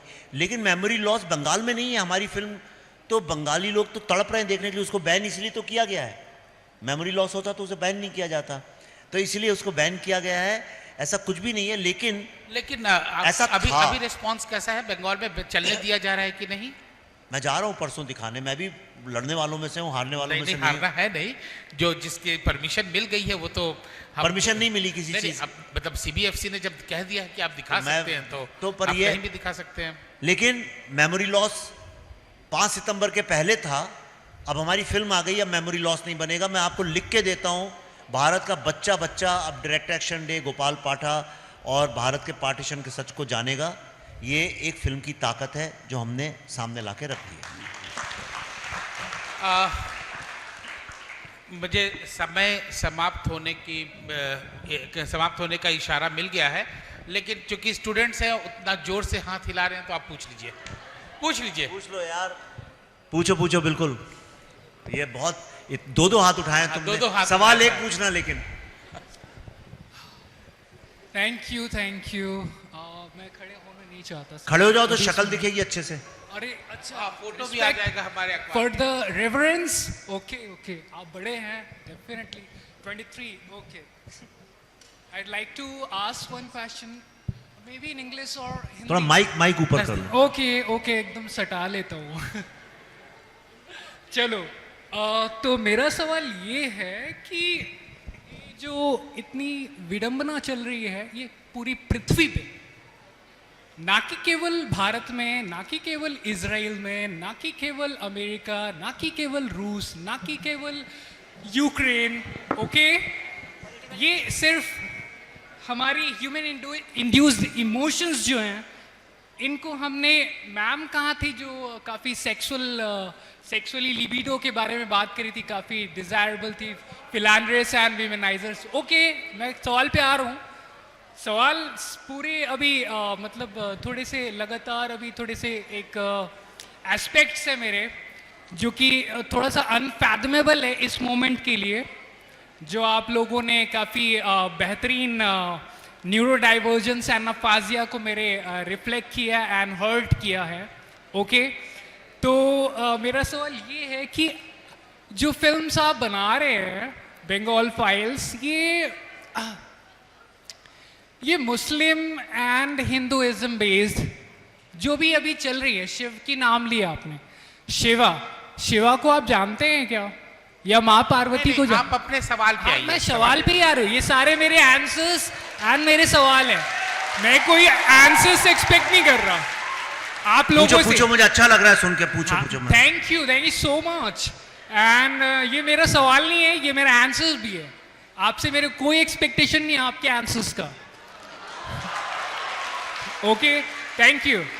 Now listen to me. एक हिंदुस्तानी होने के नाते, जय हिंद, वंदे मातरम, भारत माता की जय, सरस्वती माँ की जय। खैर, तो मैं अभी अपनी भक्ति को एक साइड में रखता हूँ।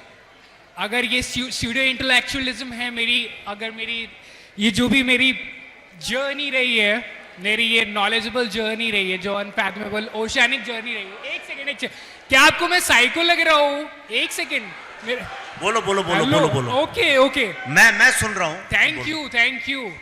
तो अगर हम फिल्म एस्पेक्ट्स पे आते हैं, फिल्म रूट्स पे आते हैं, IPTA रूट्स पे आते हैं, Indian people and theatrical association, Ritwik Ghatak sir, Vijay Bhatt sir, FTII जितने भी एलुमनाइज रहे हैं, जो ओरिजिन्स रहे हैं, जो जिस रूट्स के ओरिजिन्स रहे हैं, उनके फिल्म कैटेगरी।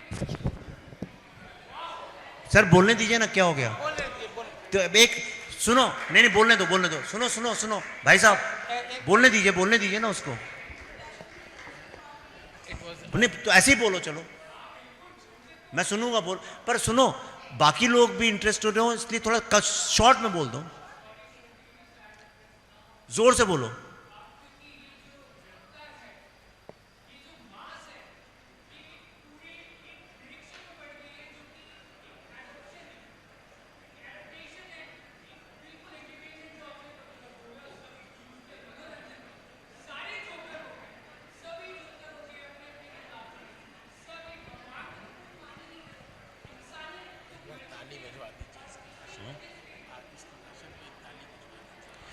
नहीं मैं बोल लिया, मैं समझ गया तुम क्या कह रहे हो, मैं तुम्हारे जज्बे को समझ गया बेटा, कद्र करता हूं तुम्हारे जज्बे की। एक बार इनके लिए जोर से तालियां बताइए।